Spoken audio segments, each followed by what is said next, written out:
महानुभावहरूलाई म वेलकम गर्दै म आजको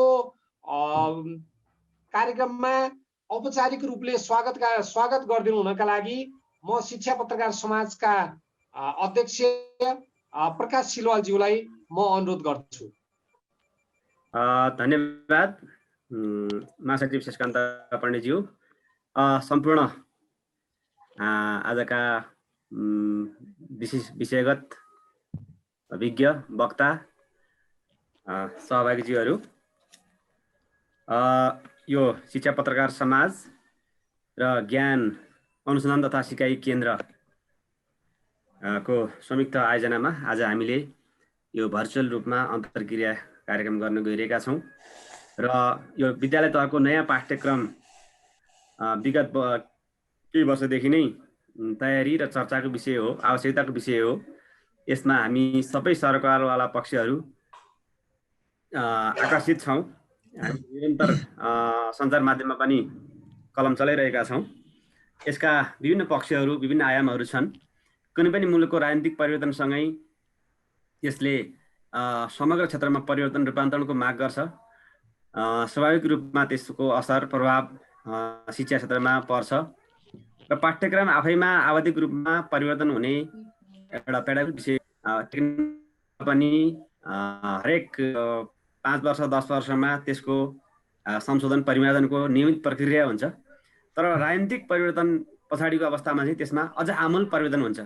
त्यो हामीले विश्वको जुनसुकै शिक्षा प्रणालीमा हेर्दाखेरि पनि परिवर्तनलाई स्थापित गर्न समस्या भएको हो भन्ने हिसाबले चासो दिँदै गर्दाखेरि त्यहाँ पाठ्यक्रममा विविधता सम्बन्धी सुझाव दिन मुदालियर कमिसन भन्ने आयोग 1952 मा गठन गरेर त्यसको सुझाव अनुसार विद्यार्थीको आफ्नो योग्यता र रुचि अनुसार विषय चुन्ने अधिकारलाई प्राथमिकता दिएको छ र त्यहाँ मानवशास्त्र, विज्ञान, वाणिज्य, कृषि विज्ञान, ललित कला, टेक्निकल तथा गृह विज्ञान आदि मूल भाषा, सामान्य विज्ञान, समाज विज्ञान, शिल्प, उद्योग अध्ययन अनिवार्य गरेको छ र जीविकोपार्जनको शिक्षा र श्रम प्रतिको आधारभातको शिक्षाको विकास भनेर भनेको थियो त्यसबेलै।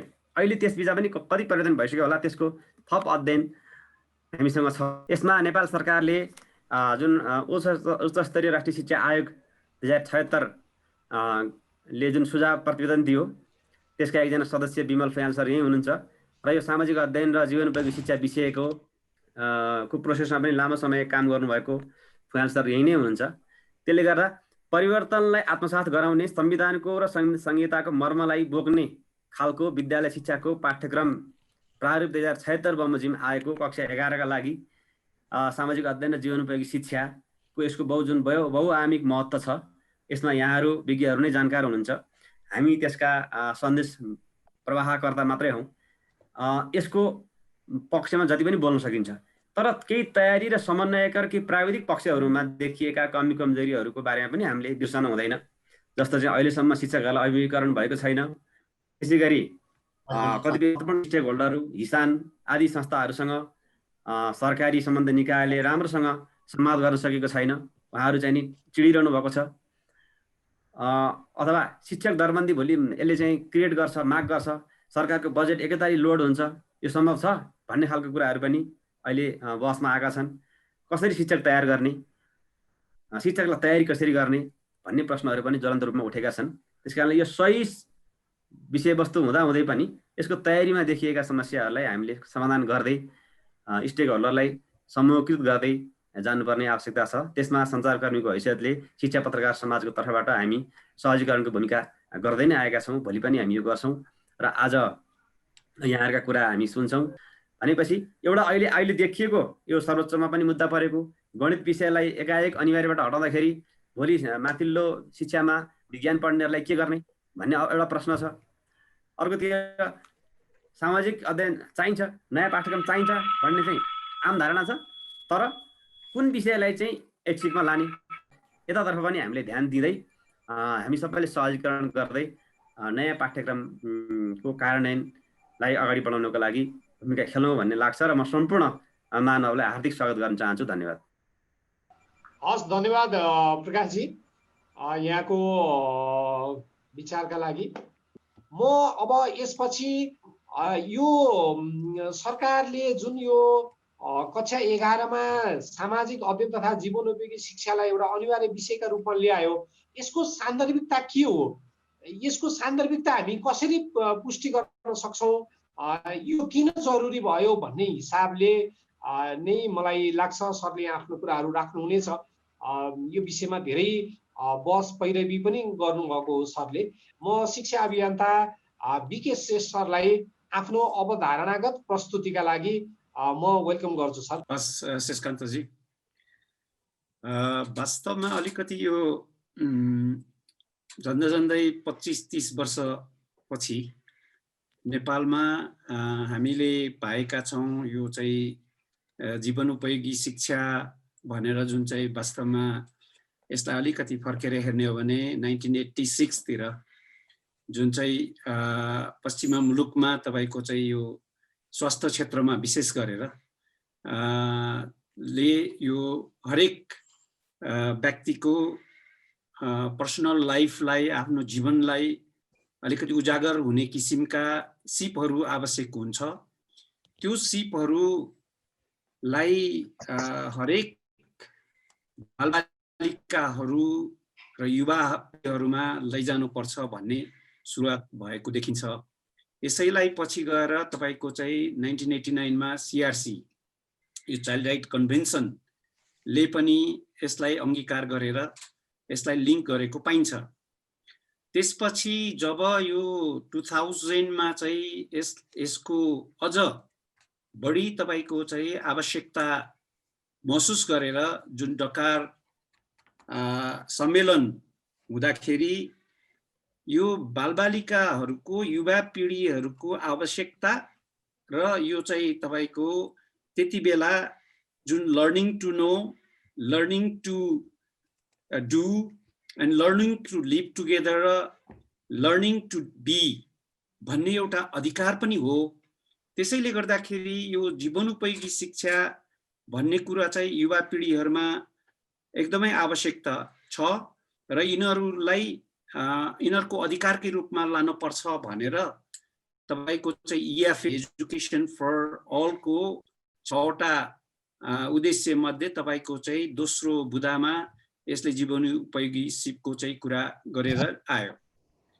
अब हाम्रो परिप्रेक्ष्यमा त्यसलाई हेर्ने हो भने तपाईको चाहिँ जब सीआरसी सँग जोडिसकेपछि नेपालमा औपचारिक रूपमा भन्दा पनि तपाईको चाहिँ औपचारिक रूपमा विभिन्न चाहिँ दस्तावेजहरुमा पढे लेखेको पाइन्छ यो चाहिँ जीवनोपयोगी सिप भनेर। तर जीवनोपयोगी शिक्षा या सिप जुन छ त्यसको बारेमा कार्यान्वयन पक्षमा जाने कुरो त्यतिको चाहिँ त्यो क्लियर रूपबाट कहिले आएको देखिँदैन। अब त्यसलाई हेर्दाखेरि तपाईको चाहिँ युवा हरूको चाहिँ समस्याको लागि चाहिँ तपाईको अनौपचारिक रूपमै भनौं या चाहिँ तपाईको संघ संस्थाहरूबाट औपचारिक विद्यालयको मा चाहिँ नभएर तपाईको चाहिँ बाल क्लब थ्रु या तपाईको चाहिँ युवाहरूको जमातमा कहीँ यो जीवनोपयोगी सिपको चाहिँ सुरुवात गरेको छ र अहिलेसम्म पनि त्यो निरन्तरता पाइराखेको छ। वास्तवमा 20-25 वर्ष त यस क्षेत्रमा यो चाहिँ लाइफ स्किल भनेर तपाईको चाहिँ छुट्टा छुट्टै ट्रेनिङहरु दिने त्यसमा चाहिँ तपाईको दिनुपर्ने आवश्यकता पनि किन पर्यो भन्दाखेरि हाम्रो शिक्षाले जुन चाहिँ हाम्रो औपचारिक शिक्षा छ त्यो औपचारिक शिक्षा चाहिँ विशेष गरेर तपाईको चाहिँ परीक्षामुखी भए, परीक्षामा पास र फेलको कुराहरु मात्रै भए, उनीहरुमा चाहिँ सिपहरु केही आएनन्। त्यसैले गर्दाखेरि ती सिपहरु पनि यिनीहरुको लागि एकदम आवश्यक छ है भन्ने कुरो एउटा कम्प्लिमेन्ट्रीको रूपमा चाहिँ तपाईको यो इन्ट्रोड्युस भएको देखिन्छ। अब हामीले अलिकति चाहिँ यसलाई जोड पहिलादेखि पनि गरे हौं कि यो चाहिँ यो जीवनोपयोगी सिपसँग चाहिँ शिक्षालाई एकदम लान पर्छ, योसँग चाहिँ जोडेर जानु पर्छ र यो उनीहरुले पढाएको कुरा चाहिँ तपाईको जति पनि उनीहरुले पाएका शिक्षाहरूलाई भोलि गएर कहाँ प्रयोग गर्न सकिन्छ भन्ने क्वेशनको एन्सर पनि त्यहाँ हुनुपर्छ भनेर हामीले पहिलादेखि अलिकति एडभोकेसी पनि गरिराखेका हौं। तर त्यसलाई चाहिँ विशेष गरेर अब व्यावहारिक सिप अन्य टेक्निकल एजुकेसनहरू पनि इन्ट्रोड्युसहरू भए, करिकुलमहरू बनिए। तर के देखियो भन्दाखेरि तपाईँको त्यति मात्रै नभएर जस्तो चाहिँ वातावरण विज्ञान भनेर अर्को एउटा चाहिँ त्यो किसिमको सब्जेक्टहरू पनि अलिकति व्यावहारिक रूपमा चाहिँ गर्न पर्छ भनेर करिकुलमहरू बनाएको देखिन्छ। तर त्यसको कार्यान्वयन पक्ष चाहिँ यति फितलो भएर गयो कि तपाईँको ती विषयवस्तुहरू पनि जाँचमै मात्रै केन्द्रित हुने या परीक्षामुखी नै हुने र पढाउने तौर तरिकाहरूमा पनि तपाईँको तिनीहरूलाई व्यावहारिक भन्दा पनि यो चाहिँ तपाईँको सैद्धान्तिक रूपबाटै गइराखेको हुँदाखेरि वास्तवमा बालबालिकाहरूले पनि ती सिपहरू चाहिँ बढाउन सकेको अवस्था भएन। अब पहिला चाहिँ जुन जे जस्तो देखिए तापनि अहिले सरकारले जुन चाहिँ एउटा यो सामाजिक शिक्षा अन्तर्गत तपाईँको चाहिँ यो 160 कार्यघण्टाको चाहिँ वार्षिक कार्यघण्टा चाहिँ 160 वटा राखेर तपाईँको चाहिँ जीवनोपयोगी सिपको चाहिँ इन्ट्रोड्युस गरेको छ।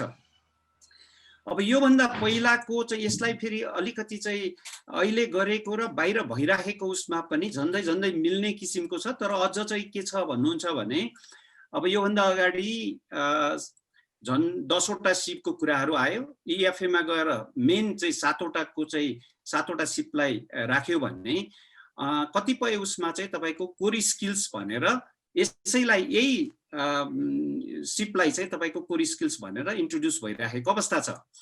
हामी कहाँ चाहिँ तपाईँको कोर स्किल्स सम्बन्धी अहिले चाहिँ यो ज्ञान सिकाइ केन्द्रले तपाईँको चाहिँ झन्डै 270-80 वटा विद्यालयहरूमा यो सामाजिक शिक्षामा राखिएको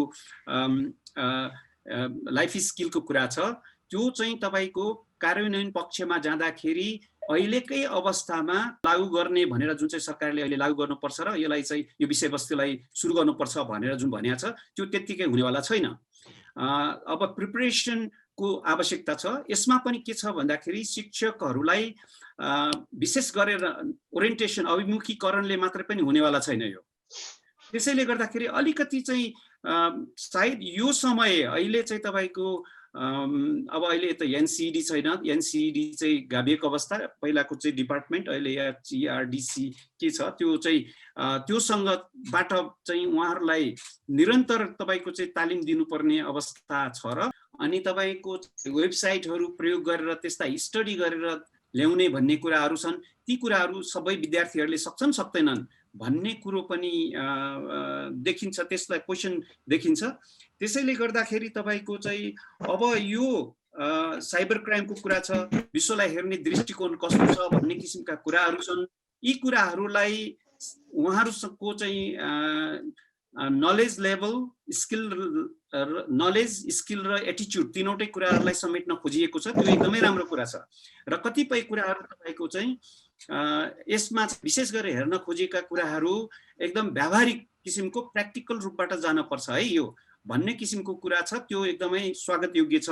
तपाईँको मूल्याङ्कन गर्दाखेरि मूल्याङ्कनमा पनि त्यसको चाहिँ राम्रो किसिमबाट दिएको छ। त्यो प्र्याक्टिकल पनि हेर्न पर्छ र बाह्य रूपबाट चाहिँ 75% चाहिँ बाह्य किसिमबाट चाहिँ मूल्याङ्कन गर्नुपर्ने र 25% चाहिँ तपाईँको चाहिँ आन्तरिक रूपबाट हुने गरिनुपर्छ भन्ने किसिमका चाहिँ कुराहरू लेखिएका छन्।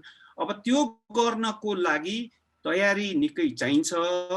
त्यसैले गर्दाखेरि यसलाई अलिकति चाहिँ हुन त अहिले सुरुवात भएको हुनाले केही समय पक्कै लाग्छ, तर अहिले सुरुवातमै तपाईँको चाहिँ 2-4 वटा कुराहरू चाहिँ हामीले गर्न आवश्यक हुन्छ र त्यसको साथसाथै तपाईँको चाहिँ विशेष गरेर कक्षा कोठामा परिवर्तन गर्नको लागि आवश्यक हुने हामीले ह्युमन रिसोर्स सपोर्ट दिनुपर्ने हो। त्यो नदिएको खण्डमा चाहिँ तपाईँको यसलाई अगाडि लान सकिँदैन। त्यसैले यसमा चाहिँ बढी हुनुपर्छ जस्तो लाग्छ। अब यो कुरामा हेर्दाखेरि अर्को एउटा कुरा पनि इम्पोर्टेन्ट हुन्छ। त्यो कुरो के हो भन्दाखेरि कक्षा कोठामा भएका कुराहरूलाई तपाईँको चाहिँ बाहिर उनीहरूको स्किलहरू प्रयोग गर्ने, हाम्रो संस्कार, हाम्रो सामाजिक बनावट, हाम्रो चाहिँ संस्कृतिले पनि यसमा असर पारिरहेको हुन्छ। अब कतिपय कुराहरू तपाईँको चाहिँ हामीले बाहिरी मुलुकहरूबाट चाहिँ लिएर आएका छौँ। त्यसलाई चाहिँ तपाईँको त्यो किसिमको लिएर आएका चाहिँ सिपहरूलाई प्रयोग गर्दाखेरि तपाईँको कन्फ्लिक्टिङ सिचुएसनहरू देखिएको छ। एउटा सानो कुरा गरौँ, हामीले चाहिँ सायद यो चाइल्ड फ्रेन्डली टिचिङ लर्निङ भनेर धेरै वर्ष अगाडिदेखि यसलाई चाहिँ प्रयोगमा ल्याइराखेका छौँ। अब चाइल्ड फ्रेन्डली टिचिङ भनेर तपाईँको चाहिँ कक्षा कोठाभित्र चाहिँ चाइल्ड फ्रेन्डली हुने, अनि घर गएपछि त्यो बालबालिकाहरूले चाइल्ड फ्रेन्डली हुने कि हुनुपर्ने कि नहुने, घरमा उसले त्यो किसिमको व्यवहार पाउने कि नपाउने भने जस्तो यसमा पनि यसको चाहिँ आवश्यकता छ कि हामीले प्यारेन्ट्सहरूलाई, अभिभावकहरूलाई पनि तपाईँको चाहिँ सचेतना कार्यक्रमहरू चाहिँ यो सँगसँगै लानुपर्ने अवस्था छ, जसले गर्दाखेरि कतिपय कुराहरू चाहिँ तपाईँको हामीले प्रयोगको रूपमा चाहिँ हाम्रो समाजमा लान सकोस्। किनभने कतिपय चाहिँ क्षेत्रमा हामी यो देखिँदैन कि तपाईँको चाहिँ बालबालिकाहरू आफैले डिसिजन गर्न सक्ने क्षमताका कुराहरू छन्, प्रब्लम सल्भिङका कुराहरू छन्। त्यो चाहिँ कक्षा कोठामा मात्रै सिकाएर हुने र या त्यो विद्यालयमा मात्रै सिकाएर हुने कुरो त होइन। त्यसैले गर्दाखेरि उनीहरूलाई तपाईँको चाहिँ उनीहरूको परिवारमा पनि गएर तपाईँको चाहिँ प्रयोग गर्न सकिने किसिमका चाहिँ शिक्षा हुनु पर्यो। र अहिले अब यो पछाडिको चाहिँ विज्ञ विशेष गरेर विमल सर यहाँ हुनुहुन्छ र अर्को चाहिँ मैले हाम्रो चाहिँ दिल्ली रिमाल सर, उहाँहरूको चाहिँ इनपुट पनि धेरै राम्रो होला, किनभने विमल सर त यसको सुरुवातमा पनि हुनुहुन्थ्यो र अहिले चाहिँ कुन उसबाट आएको हो यो चाहिँ कस्तो किसिमको चाहिँ सोचाइ लिएर यो चाहिँ आएको छ भन्ने कुरामा हाम्रो चाहिँ रेणुका म्यामले पनि केही भन्नु होला, मेरा म्यामले पनि केही भन्नु होला। त्यसैले गर्दाखेरि मैले अहिले यति नै राखेँ पण्डितजी। हस्, धन्यवाद विके सर। खास गरी जीवनोपयोगी शिक्षा चाहिँ भनियो, तर भोलि यो जीवनोपयोगी हुन सक्ला नसक्ला यसको कार्यान्वयनकै चरणबाट कक्षा कोठासम्म पुग्नु पर्दा हामी कसरी तयारी गर्नुपर्ने हो भन्ने हिसाबमा सरको जुन एउटा अवधारणात्मक प्रस्तुतिका लागि म आभार व्यक्त गर्दछु। आजको कार्यक्रमको मुख्य वक्ता म विमल फुयाल सर विज्ञ हुनुहुन्छ। हामी उहाँलाई सबैले त्यो रूपमा चिन्छौँ। खास गरी यो सामाजिक अध्ययन र जीवनोपयोगी शिक्षा चाहिँ के सोचेर हामीले एउटा कक्षा 11 मा एउटा अनिवार्य विषयको रूपमा यसलाई लागू गरिनुपर्छ। सम्पूर्ण साथीहरूलाई अभिवादन। म अवधारणामा धेरै नगइकन 2-3 कुरामा फोकस गर्छु र यसलाई कसरी सोचिएको थियो भन्ने कुरामा हामीले एकदम प्रष्टसँग हाम्रो रिपोर्टमा लेखेको पनि छौँ। जुन कुरा पाठ्यक्रम विकास केन्द्रलाई हामीले सबमिट गऱ्यौँ, मन्त्रीज्यू लगायतको सम्पूर्ण त्यो पाठ्यक्रम विकासको जुन सदस्यहरू हुनुहुन्थ्यो यसमा चाहिँ यो लाइफ स्किल्स एजुकेसन भनेको कुरा नर्सरी भन्ने कुरा हो र हरेक विषयसँग पनि यो जोडिन्छ र त्यो सन्दर्भमा त्यसले गर्दाखेरि अहिले 11-12 कक्षाको रूपमा जुन आएको छ त्यसको अर्थ यो 11-12 मै सीमित गर्ने भन्ने कुरा डेफिनेटली होइन। र अब सामाजिक अध्ययनसँग जोडिएर आएको छ। पाठ्यक्रम विकासको एउटा क्राइटेरिया रहेछ, 50 भन्दा बढी चाहिँ के पनि गर्दै नमिल्ने परिवेश। त्यो परिवेश भन्नाले पनि दुईटा हुन्छ फेरि है, एबी। एउटा परिवेश भनेको त्यहाँको सामाजिक, आर्थिक, सांस्कृतिक खालको परिवेश हुन्छ, जीविकाको स्रोतको परिवेशहरू हुन्छ। अर्को भनेको अहिलेको कोभिड-19 को परिवेश जस्तो। र अब अघि विके सरले यो WHO को हेल्थकोबाट सुरुवात गर्नुभयो। युनिसेफ, WHO लगायत संसारका अरू थुप्रै युनिभर्सिटीका कतिपय स्कलर्सहरूले पनि यसमा चाहिँ थुप्रै अध्ययन अनुसन्धान गर्नुभएको छ, अन्तर्राष्ट्रिय संस्थाहरूले गर्नुभन्दा अगाडिदेखि नै। त्यसले गर्दाखेरि त्यसलाई चाहिँ हामीले 10 कोर स्किल भनेर मान्छेले जुनसुकै पेसा गरोस्, चाहे किसान होस्, चाहे शिक्षक होस्, चाहे इन्जिनियर, डाक्टर वा पोलिटिसियन वा व्यापारी वा कुनै पनि एउटा पेसाको लागि नभई नहुने स्किल, त्यो पेसासँग रिलेटेड टेक्निकल भोकेसनल स्किल त मान्छेसँग भइहाल्छ, तर त्यो बाहेक चाहिने केही कोर लाइफ स्किललाई चाहिँ त्यो 10 कोर स्किलभित्र राखिएको छ। जस्तो क्रिटिकल थिङ्किङ, क्रिएटिभ थिङ्किङको कुरा, एम्प्याथीको कुरा। यो 10 कोर स्किल भने चाहिँ पुलिसलाई पनि चाहिन्छ, शिक्षकलाई पनि चाहिन्छ, पोलिटिसियनलाई पनि चाहिन्छ, बिजनेस पर्सनलाई चाहिन्छ, चाइनामा पनि चाहिन्छ, नेपाल र इजरायलमा पनि चाहिन्छ। र नेपालको परिवेशमा नेपालको संविधान बारेमा जानकारी हुनु, नेपालमा प्रादुर्भाव भएको 3वटा दर्शनहरू है, शैव दर्शन, बुद्ध दर्शन र सांख्य दर्शन। विद्यार्थीहरूले वा नयाँ जेनेरेसनले के कुरामा चाहिँ प्राउड हुने, के कुरा चाहिँ थाहा नभई नहुने, त्यसै गरेर समस्या जल्दो बल्दो बारेमा पनि थाहा हुनुपर्ने। त्यही कारण यो नेपाल रिलेटेड कन्टेक्चुअल लाइफ स्किलको कुरा पनि हाम्रो त्यो उसमा थियो। र यो अन्यलहरू र कसरी अगाडि बढ्ने भन्ने बारेमा मैले 3वटा मेजर अन्यल वा अन्यलको स्रोतहरू देखेका छु है।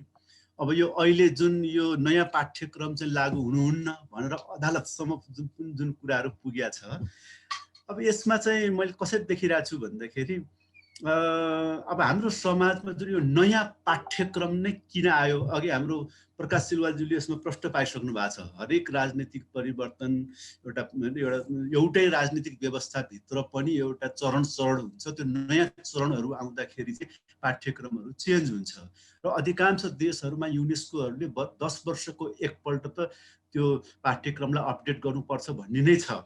कारणले एउटा त्यो सन्दर्भमा नि, तर यो पुरानो समाजबाट नै नयाँ पाठ्यक्रम बन्ने, पुरानो शिक्षा शैक्षिक व्यवस्थाबाट चाहिँ त्यो बन्ने भए हुनाले जसरी राजनीतिमा चाहिँ तपाईँको पञ्चायत नै फर्काउनु पर्छ, अझ मिलेर राणा शासन नै फर्काउनु पर्छ भन्ने मान्छेहरू पनि हुन्छन्। त्यसमा उनीहरूको स्वार्थ पनि होला, रुचि पनि होला, कसैको चाहिँ ओरिएन्टेसनै त्यस्तो पनि होला।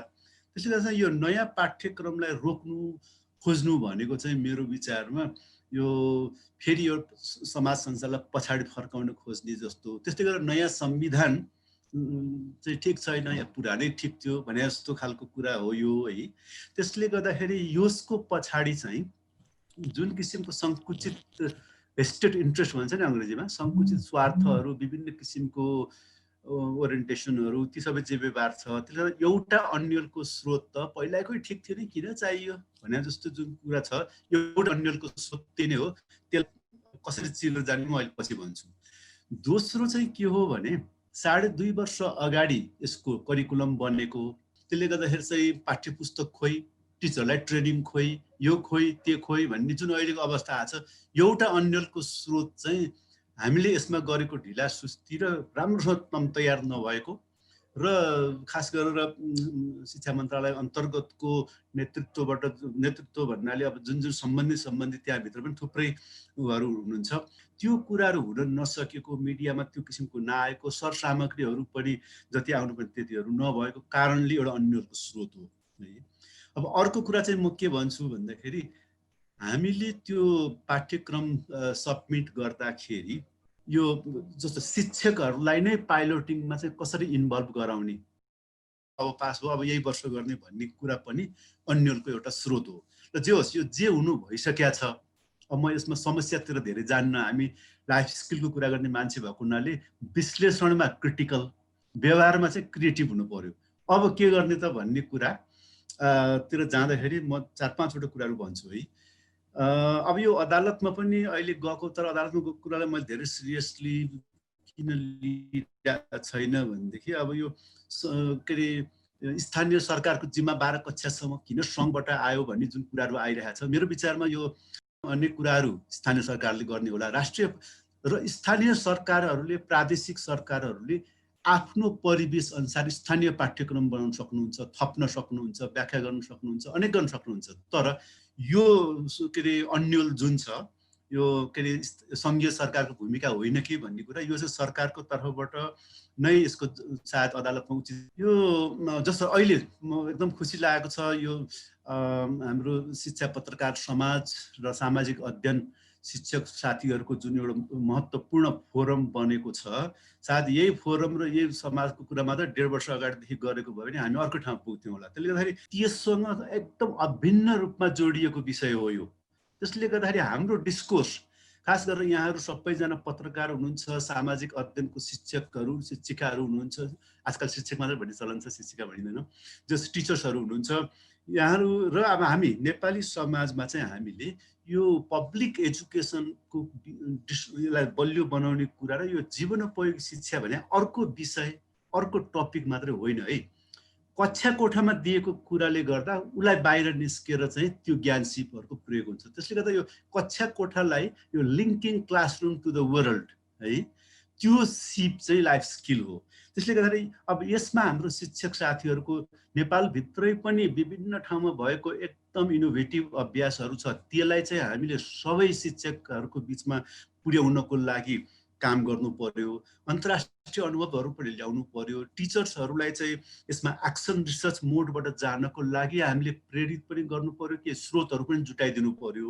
त्यही कारण यो शिक्षकहरूको समग्र सबलीकरण भनेको एउटा वर्कसप, एउटा ट्रेनिङ मात्रै होइन। अब यहाँ सबैजना टिचर हुनुहुन्छ, म पनि एउटा नन फर्मल हिसाबले एजुकेटरको रूपमा काम गरिरहेको हुँ।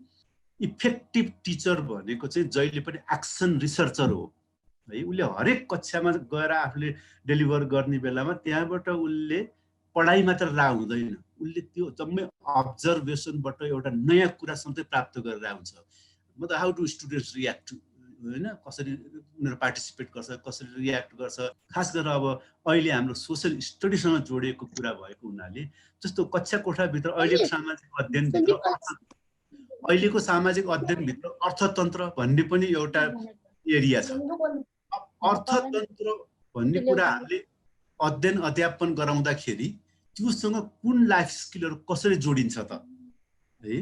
अब भनेपछि हामीले टिचर्सहरूलाई चाहिँ मैले यो समग्र बलिकरणको कुरामा त्यो एक्सन रिसर्च गर्ने इन्भाइरोमेन्ट स्कुलले कसरी तयार क्रिएट गर्ने, हाम्रो शिक्षा गाउँपालिकाको नगरपालिकाको शिक्षा समितिदेखि लिएर शिक्षा मन्त्रालयले कसरी फेसिलिटेट गर्ने।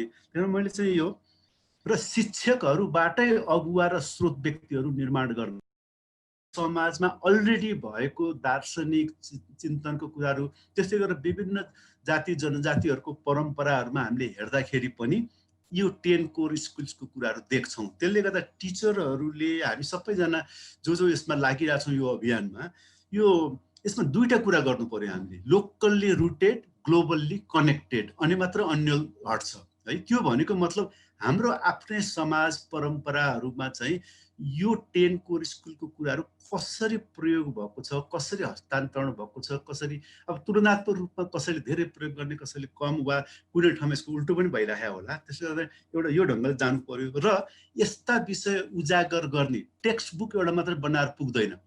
लाइफ स्किल एजुकेसनमा टिचर्सहरू, पोलिसी मेकरहरू र सिङ्गो समाजलाई चाहिने स्रोत सामग्रीहरू हामीले व्यापक निर्माण गर्नु पर्यो। यसमा खास गरेर अब यो पत्रकार समाज जुन यहाँहरू हुनुहुन्छ, तपाईहरुबाट मेरो विशेष अपेक्षा पनि छ। एउटा पत्र पत्रिका मिडियामा पनि यो कुरा ल्याउनु पर्यो। अर्को त्यस्तालाई एक ठाउँमा कम्पाइल गरेर विशेष मटेरियलहरू पनि बनाउनु पर्यो।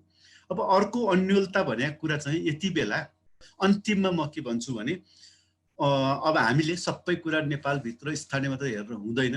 अघि विके सरले थोरै के राख्नु भएको छ, विश्वको कहीँ पनि भएको अनुभवहरूलाई हामीले फोटोकपी गर्नतिर चाहिँ लाग्नुहुन्न। प्यारासुटबाट खसालेको मान्छेले चाहिँ तपाईको त्यो समुदायको परिवर्तन गर्दैन। सबैले आफ्नो परिवेश अनुसार कन्टेक्चुअलाइज गरेका छ। र नेपालमा पनि हामीले अन्त राम्रो भएको कुरालाई हामीले सिकौँ, बुझौँ र नेपालको परिवेशमा त्यसलाई कन्टेक्चुअलाइज गरौँ। यसरी मैले 6वटा कुराहरू अब के गर्ने भन्ने राखेँ। अहिले मैले यहाँनिर रोक्छु। हस्, धन्यवाद। म अब यसै क्रममा कक्षा कोठाको थोरै अनुभव लिउँ जस्तो लाग्यो। खास गरी अहिले नयाँ पाठ्यक्रम सुरु पनि भइसकेको छ। कतिपय विद्यालयहरूमा 2-3 महिना भइसक्यो कक्षा 11 मा पठन पाठन सुरु भएको पनि। क्रममा चाहिँ मलाई पनि मेरा चाहिँ के अनुभवहरू पस्किने मौका प्रदान गर्नुभएको छ। कक्षा 11 को पाठ्यक्रम चाहिँ लागू गर्ने प्रतीक्षा विगत केही दिन अगाडिदेखिबाट जुन एउटा अन्यलता अदालतमा चाहिँ मुद्दा पर्यो, यस्तो सुनिरहँदा कतै यो पाठ्यक्रम हेर्दाखेरि त रिलेटेड जस्तो नै लाग्छ। 10 कक्षासम्म पढाउँदै आउँदाखेरि कक्षा 11 मा चाहिँ केही कुरा जीवनोपयोगी सिपहरू, केही कुरा चाहिँ नयाँ थपिएका छन्। यसमा त खोज अनुसन्धान हामी शिक्षककै हातमा पनि छ। त्यही भएर मलाई चाहिँ कक्षा 11 मा चाहिँ यो पाठ्यक्रम चाहिँ लागू गर्नलाई त्यति गाह्रो पर्ला जस्तो अवस्था मलाई लाग्दैन। अनि पाठ्यपुस्तक टेक्स्ट बुकका कुराहरू गऱ्यौँ, शिक्षक ओरिएन्टेसन तालिमका कुराहरूका सवालहरू अगाडि बुढी सरले चाहिँ जुन ल्याउनु भएको थियो, करिकुलम हातमा भइसकेपछि एकजना शिक्षक जो चाहिँ आफै क्रियाशील हुनुहुन्छ नि, त्यो करिकुलमको आधारमा चाहिँ उहाँले खोजेर सबै गरेर चाहिँ पक्कै कक्षाको कोठामा सिक्न सक्नुहुन्छ जस्तो मलाई लाग्छ। विगत 1-2 हप्ता अगाडिदेखि मेरो पनि कक्षा सुरु भइरहेको परिप्रेक्ष्यमा मैले पनि यहाँ कति कुराहरू चाहिँ खोजेर विद्यार्थीहरूलाई टेक्स्ट बुक नै नभए पनि पस्किरहेको अवस्था मैले गरिराखेकै छु, विद्यार्थीहरूलाई हापी बनाइराखेकै छु। र अब आशा चाहिँ के छ भने केही सामग्री सन्दर्भ सामग्रीहरू आइदियोस्, केही कसरी जाने भनेर ओरिएन्टेसन तालिमहरू केही निकट भविष्यमै भइदियो भने अझ सजिलो हुन्थ्यो भन्ने आशा छ। हामी सामाजिक अध्ययन शिक्षकहरू त समग्र व्यक्तिलाई बालबालिकालाई असल नागरिक बनाउने हामीले अभिभारा बोकिरहेका छौँ। फेरि यही सामाजिक अध्ययन विषयलाई हेर्ने हो भनेदेखि कक्षा 9 देखि 12 सम्मका 15वटा सक्षमतालाई हेर्ने हो भने 11वटा सामाजिक अध्ययनसँगै सम्बन्धित छ। त्यस्तै 11-12 को सक्षमतालाई हेर्ने हो भने 8वटा सामाजिक अध्ययनसँग रिलेटेड छ। शिक्षाका राष्ट्रिय उद्देश्यलाई हेर्नु हो भने 12वटा सामाजिक अध्ययनले पुरा गर्छ।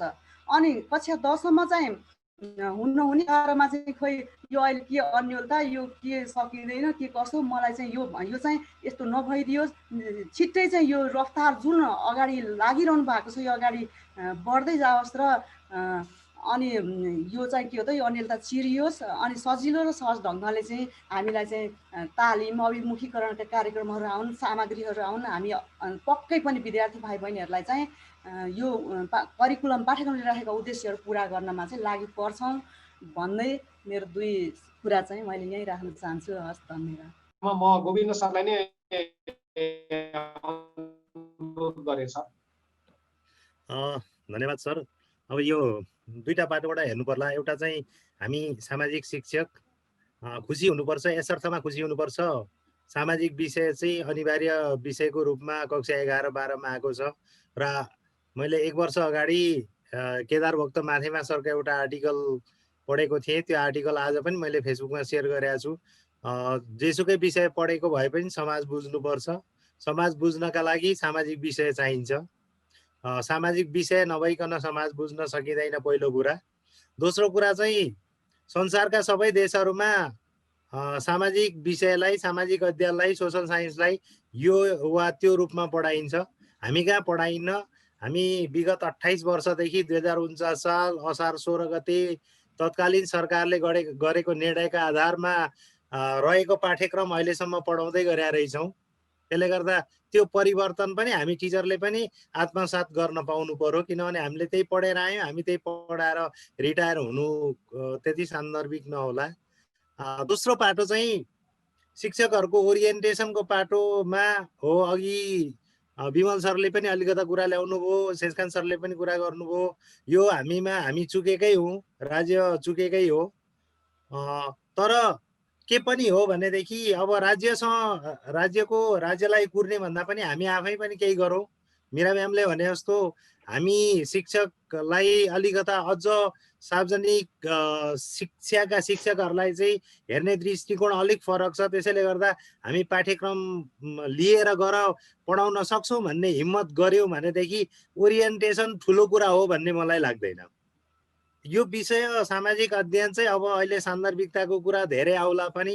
त्यसैले मलाई के लाग्छ भने यो विषय एसेन्सियल हिजो पनि हामीले गरेनौँ, आज छ, राम्रो कुरा हो, भोलि पनि चाहिन्छ। अहिले हजुरले हेर्नु भने डिप्लोमा पनि 4th इयरमा चाहिँ नेपाल स्टडी भनेर राखिएको अवस्था छ। तसर्थ तपाईँको विषयको हिसाबले यो नयाँ होइन, तर अहिले पछिल्लो सन्दर्भमा मात्रै नयाँ ढङ्गले आएको हो। त्यो बुझाइ चाहिँ हामीमा भयो भनेदेखि हुन्छ भन्ने मेरो धारणा छ महासचिवज्यू। हस्, धन्यवाद गोविन्द सर। अब यसपछि म पाठ्यक्रम विकास केन्द्रका निर्देशक तथा सामाजिक अध्ययन शाखाका प्रमुख हुनुहुन्छ रेणुका मेमलाई जोड्न चाहन्छु। रेणुका पाण्डेज्यू, खास गरी यो शिक्षाको अभिमुखीकरण, शिक्षाको क्षमता वृद्धि र कक्षा कोठासम्म विद्यार्थीसम्म तपाईँको यो जीवनोपयोगी शिक्षालाई त्यही रूपमा प्रस्तुत गर्नका लागि खास गरी सरकारको तयारी चाहिँ के हो, त्यो विषयमा पनि आफ्नो विचार राखिदिनु हुनको लागि म अनुरोध गर्छु। रेणुका मेम। हजुर, हस्, प्रश्नको लागि धन्यवाद। यहाँहरू सबैलाई विज्ञज्यूहरू हुनुहुन्छ, पत्रकारज्यूहरू हुनुहुन्छ र शिक्षक साथीहरू हुनुहुन्छ।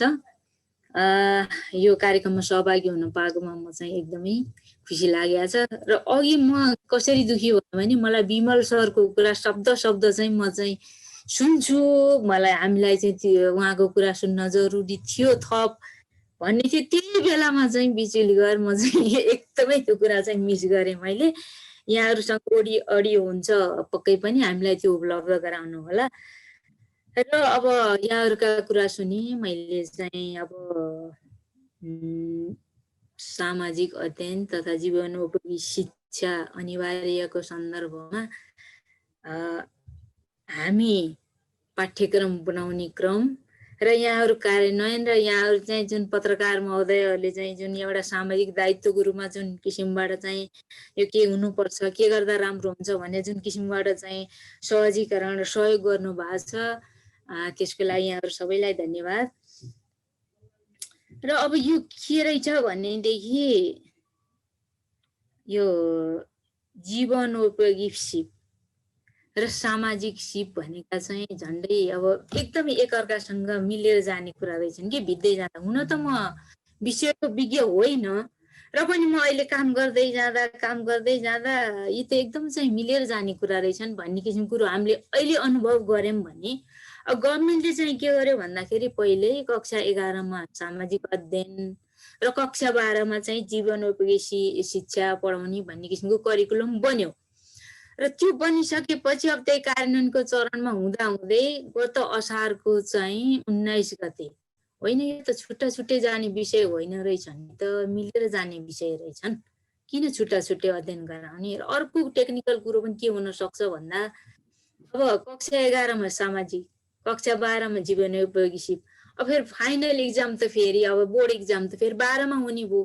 त्यसले गर्दा त्यहाँ पनि प्राविधिक कठिनाइ पनि हुने होला भनेपछि सँगै लानुपर्छ भन्ने किसिमको गभर्मेन्टको चाहिँ अब यो सोच भएर होला यो चाहिँ अब एउटै विषयको रूपमा चाहिँ मिलान गरेर लाने सामाजिक अध्ययन तथा जीवनोपयोगी सिप भनेर चाहिँ लाने भन्ने किसिमको कुरो भयो। साथीहरूले कतिले सामाजिक अध्ययनमै जीवनोपयोगी सिपलाई ल्याइयो, त्यो होइन, त्यो मिलाएको हो, उस्तै प्रकृतिको भएको हुनाले त्यसको चाहिँ आफ्नै किसिमको चाहिँ मूल्य छ। कति कुराहरू मिलान गरेर जान सकिन्छन्, केही इकाइहरू हामीले छुट्टै किसिमबाट पनि चाहिँ लानुपर्छ भनेर त्यसरी अलिकति चाहिँ के अरे यो जीवनोपयोगी सिपको चाहिँ अब नयाँ भएको हुनाले यसलाई छुट्टै किसिमबाट अलिकति परिचित पनि त हुँदै लानु पर्यो। त्यो चाहिँ अब मिलान गरेर लाने कुरा पनि एक्सर्साइजहरू क्रियाकलापबाट पाठमा कति कुराहरूबाट लाँदै पनि यो चाहिँ अब नयाँ चाहिँ विषय भएको हुनाले त्यसलाई पनि अलिकति छुट्टै अस्तित्व यस्तो किसिमबाट हो है भनेर परिचित गराउँदै लानुपर्छ भनेर केही इकाइहरू हामीले छुट्टै पनि राखेका छौँ। र अब यो के छ भनेदेखि हामीले तल्लो कक्षादेखि नै हामीले 1 कक्षादेखि 3 कक्षासम्मको जुन पाठ्यक्रम बनायौँ त्यसमा पनि हामीले सफ्ट स्किल भनेर ती कुराहरूलाई चाहिँ अहिले चाहिँ कार्यान्वयनमा ल्याइरहेछौँ। एउटा चाहिँ बालबालिका अघि पनि यहाँहरूले भन्नुभयो असल नागरिक बनाउने दायित्व सामाजिक अध्ययनको रहेछ भनेर भन्नुभयो। हुन त सबै विषयको आफ्नै किसिमको महत्त्व छ, तर पनि एउटा चाहिँ कुनै विषय लिएर कुनै पेसामा संलग्न व्यक्ति विषयको विज्ञता होला तर एउटा व्यावहारिक चाहिँ हिसाबमा चाहिँ अहिले त्यो समस्या धेरै देखिया छ। हामी विभिन्न कारणले घरमा सबै सम्पन्न हुँला अथवा चाहिँ अरू कारणले खुसी हुँला, तर एउटा दुःख चाहिँ हामी यहाँ अझै पनि परिवारमा प्रत्येककोमा चाहिँ प्राय छ कि त्यो के भन्दाखेरि अहिले हाम्रो बच्चाहरूलाई टिनेजरहरूलाई किशोरीहरूलाई त्यो किसिमको चाहिँ सिपको चाहिँ ग्याप रह्यो कि होइन, त्यो किसिमको सिपको ग्याप रह्यो कि त्यही चाहिँ आधारमा आम चाहिँ अब मागको आधारमा यो जीवनोपयोगी सिप चाहियो। यो पढाएर मात्रै भएन, बालबालिकाहरू त समाजका लागि चाहिँ एकदमै योग्य हुनु पर्यो, सामाजिक स्वभावका हुनु पर्यो, पेसाले मात्रै भएन, पैसा मात्रै कमाएर भएन भन्ने किसिमका चाहिँ मागले नै अब यी किसिमबाट आएका होलान् भन्छु म चाहिँ होइन। र अब तालिमको कुरो ओरिएन्टेसनको कुरो अघि पनि म्याडमले भन्नुभएको थियो, अघि चाहिँ हाम्रो गोविन्द सरले पनि भन्नुभयो, धेरै साथीहरूले पनि भन्नुभयो, तालिम अवश्य आवश्यक छ नयाँ विषय भएको हुनाले, भए राम्रो एकदमै। र हामी निकट भविष्यमै मैले हिजो मात्रै जानकारी पाएको तिहार लगत्तै हामीले ओरिएन्टेसन दिन्छौँ। त्यसैले गर्दाखेरि शिक्षक साथीहरूले खोजी गरेर विभिन्न किसिमको माध्यमबाट यस्तो किसिमको सञ्जाल पनि त आखिर यो पनि त सहयोगी सञ्जाल हो नि होइन। यहाँहरूले चाहिँ विभिन्न किसिमका समस्या समाधानको लागि यस्तो किसिमको सञ्जाल बनाउनु भएको छ, विज्ञहरू ल्याउनु भएको छ, हामीले कसरी पढाउने, यी विषय भनेका कस्ता हुन्, कसरी पढाउँदा सिकाउँदाखेरि चाहिँ राम्रो होला हैन, विद्यार्थीहरूले उपलब्धि चाहिँ हासिल गर्न सक्लान् भन्ने किसिमबाट चाहिँ यो किसिमको सञ्जालहरू चाहिँ बनाउनु भएको छ। यो पनि एउटा सहयोगी कुरा हो। र अब हामीले चाहिँ करिकुलम बनिसकेको अवस्था, पाठ्यपुस्तक पनि बनिसकेको अवस्था र हामीले चाहिँ मैले सुने अनुसार अब भोलिको आदेश के हुन्छ त्यो मलाई थाहा भएन। आदेश फुकुवा भइसकेपछि हामी ओरिएन्टेसन दिन्छौँ र त्यसपछिको कुरा अब तालिमको कुरा आउँछ। तालिम पनि यहाँहरूले चाहिँ अब अहिलेको चाहिँ अब शिक्षा विकास तथा मानव स्रोत केन्द्र मार्फत तालिम पनि हुन्छ। हस्, धन्यवाद म्याम यहाँको अमूल्य सुझावका लागि र अमूल्य विचारका लागि। अब यसपछि म शिक्षा मन्त्रालयका पूर्व सहसचिव हुनुहुन्छ दिल्ली रिमाल सर, आज हामी धेरै पछि वेलकम गर्न पाइरहेछौँ। म दिल्ली सरलाई वेलकम गर्न चाहन्छु सर। खास गरी यो विषयलाई हामीले कसरी लिनुपर्ने हो, कसरी गइरहेको छ, सरले कस्तो अनुभव गर्नुभएको छ सर? तपाईहरुसँग बसेर सामाजिक अध्ययन र जीवनोपयोगी शिक्षाको विषयमा केही सुन्ने अवसर प्राप्त गरेँ। यो अवसरका लागि म साथीहरूलाई धन्यवाद दिन चाहन्छु। वास्तवमा यो सामाजिक अध्ययन 10 कक्षाभन्दा माथि किन चाहियो भन्ने खालका विवादहरू, भन्ने खालका आवश्यकताका विषयमा यो बिचका अवधिमा निकै लामो अभ्यासहरू भएका छन्। अघि जीवन भुयाल सरले धेरै कुराहरू विमल भुयाल सरले धेरै कुराहरू राख्नु भएको छ यसमा। यसको आवश्यकता, यसको चाहिँ पृष्ठभूमि, यसले अहिले चाहिँ सिर्जना गरेका अन्यलका कुराहरू उहाँले राख्नु भएको छ। म ती उहाँले राखेका कुराहरूलाई समर्थन गर्दै अलिकति मैले अनुभव गरेका कुराहरू एउटा दुईटा कुराहरू जोड्न चाहन्छु। हामीले के गर्यौं भने 2040 सालपछि सामाजिक अध्ययनलाई माथिल्लो तहमा, माध्यमिक तहको कक्षा 10 भन्दा माथि जाने चाहिँ माथि राखेनौं। जो सामाजिक विषय जसले पढ्छ त्यसले सामाजिकलाई विशेषीकरण गरेर जानुपर्ने, तर सबैले साझा रूपमा सामाजिक विषयलाई पढ्नु नपर्ने भन्ने किसिमले हामीले अलिकति अब विषयहरू मिलानको यो विषयलाई चाहिँ अलिकति प्राथमिकता दिएनौं भन्ने लाग्छ मलाई। र बिचमा यो विषय चाहिँ चाहिँदो रहेछ कि नेपालको एउटा बच्चाले विज्ञान पढे पनि, इन्जिनियरिङ पढे पनि अथवा जुनसुकै विषयको अध्ययन गरे पनि नेपालको विषयमा, नेपालको संस्कृतिको विषयमा, नेपालको कलाको विषयमा, नेपालका भाषाहरूको विषयमा, नेपाली जनजीवनको विषयमा र नेपालमा बसोबास गर्ने मानिसहरूले जीवन निर्वाहका लागि अपनाउनु पर्ने विभिन्न खालका सिपहरूको विषयमा एउटा नेपाली बच्चाले जान्नुपर्छ। चाहे त्यो विदेशमा गएर सेवा गरोस्, पढोस्, माथिल्लो तहमा अध्ययन गरोस् अथवा नेपालमै बसोस्, त्यसले जान्नुपर्छ भन्ने खालका विभिन्न खालका अभ्यासहरू भए, विभिन्न आयोगहरूमा छलफल पनि भए र यो वास्तवमा अघि विके सरले अलिकति कुरा उठाउनु भएको पनि छ। 34-35 सालमा चाहिँ हामीले के गर्यौं भने जीवनोपयोगी सिप नै भनेर विभिन्न विषयहरूमा जोड्ने, बेग्लै विषयहरूलाई ल्याउने, जस्तो नेपाली भाषामा जीवनोपयोगी सिप, गणितमा जीवनोपयोगी सिप भनेर 33-34 सालतिर निकै अलिकति गहन अध्ययन, गहन अभ्यासहरू पनि भएको थियो। तर त्यो चाहिँ त्यसले त्यति लामो निरन्तरता पाएन। भित्रभित्र जीवनोपयोगी सिपका विषयमा छलफलहरू पनि भए, अघि पनि बढ्यो। तर यसलाई चाहिँ अहिलेको हिसाबले ठ्याक्कै अगाडि नामै राखेर, शीर्षकै राखेर अघि बढेनौँ। 50 साल पछि चाहिँ हामीले हामी के आयो शिक्षा मन्त्रालयमा भने अलिकति अब हामीसँग राष्ट्रिय शिक्षा पद्धतिको राष्ट्रिय शिक्षा आयोग र उच्चस्तरीय राष्ट्रिय शिक्षा आयोगको प्रतिवेदन पनि आयो त्यही बेलामा। तिनीहरूमा पनि कहीँ न कहीँ यी कुराहरूको उठान भयो र विश्व मञ्चहरूमा पनि सबैका लागि शिक्षा, त्यसपछि दिगो विकासका लागि शिक्षाका कुराहरूले पनि जीवन निर्वाहका कुराहरू, सञ्चारका कुराहरू, मानिस बाँच्ने सिपका कुराहरूको विषयमा उठान गरिरह्यो। त्यसले गर्दा शिक्षा मन्त्रालयले बिचमा के गर्यो भने अलिकति अभ्यासहरू गर्यो कि कस्तो खालको जीवनोपयोगी सिपका कुराहरूलाई कसरी हामी समावेश गर्छौँ, बेग्लै विषयका हिसाबले अथवा यसलाई चाहिँ विषय बेग्लै नबनाइकन जोडेर जाने कसरी जान सकिन्छ भनेर एकदमै यो विषयका विज्ञहरू समेत बोलाएर केही समय हामीहरूसँग पाठ्यक्रम विकास केन्द्रका साथीहरूसँग यता तालिम केन्द्रसँग सम्बन्धित साथीहरूसँग बसेर काम पनि गरायौँ। सफ्ट स्किल र हार्ड स्किलका अभ्यासहरू पनि भए। यिनै अभ्यासपछि एउटा के आयो भने होइन, अब जीवनोपयोगी सिपलाई चाहिँ यो लुकाएर होइन, यसलाई चाहिँ फ्रन्टलाइनमा ल्याएरै जानुपर्छ भन्ने हिसाबले यो विषय चाहिँ यो विषयले अलिकति पाठ्यक्रममा विशेष स्थान ग्रहण गरेर यो अघि बढेको हो। अब त्यसपछि जीवन सर के अरे विमल सरले उठान गर्नुभएका कुराहरू चाहिँ एकदमै यसको जुन एउटा चाहिँ यसको चिन्तनको क्षेत्र छ जीवनको चाहिँ वास्तवमा यो बेग्लै चिन्तन जस्तो होइन जस्तो पनि लाग्छ, तर बेग्लै चिन्तन हो जस्तो पनि लाग्छ के हेर्दाखेरि। किन बेग्लै चिन्तन होइन जस्तो लाग्छ भने यसले त हाम्रा सामान्य सिपको पनि कुरा गर्छ।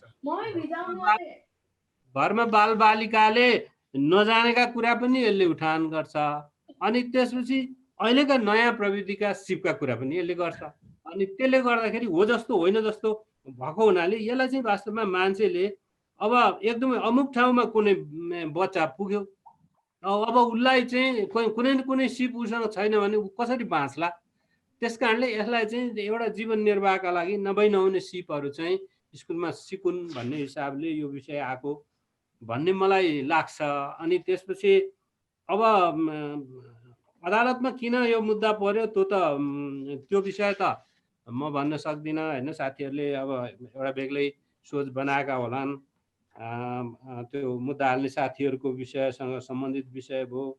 त मात्रै मलाई कस्तो लाग्छ भने मैले अब शिक्षा मन्त्रालयको जुन व्यवस्थापनमा बसेर काम गर्न छोडेको 2-2.5 वर्ष भएको हुनाले अलिअलि शिक्षा मन्त्रालयका अलिअलि बाहिरका कुरा मसँग मिसिएका होलान् र मैले चाहिँ कस्तो ठानेको छु भने यसको अलिकति जुन यो विषय हामीले कार्यान्वयनमा ल्याउन पर्ने थियो, यसको अलिकति यसले चाहिँ अब हामी कार्यान्वयनमा जाँदैछौँ है भनेर हाम्रो जुन तदारुकता हो, हाम्रो जुन प्रतिबद्धता हो, त्यो प्रतिबद्धताको जुन प्रचार हो, अभियान हो, त्यो अभियानमा अलिकति यो पछि पर्यो कि जस्तो पनि लाग्छ मलाई यसको हेर्दाखेरि। किनभने अस्ति बिचमा यो 11 कक्षा सुरु भइसकेपछि धेरै शिक्षकहरू अल्मलिनु भएको थियो, नयाँ पढाउने कि पुरानो पढाउने।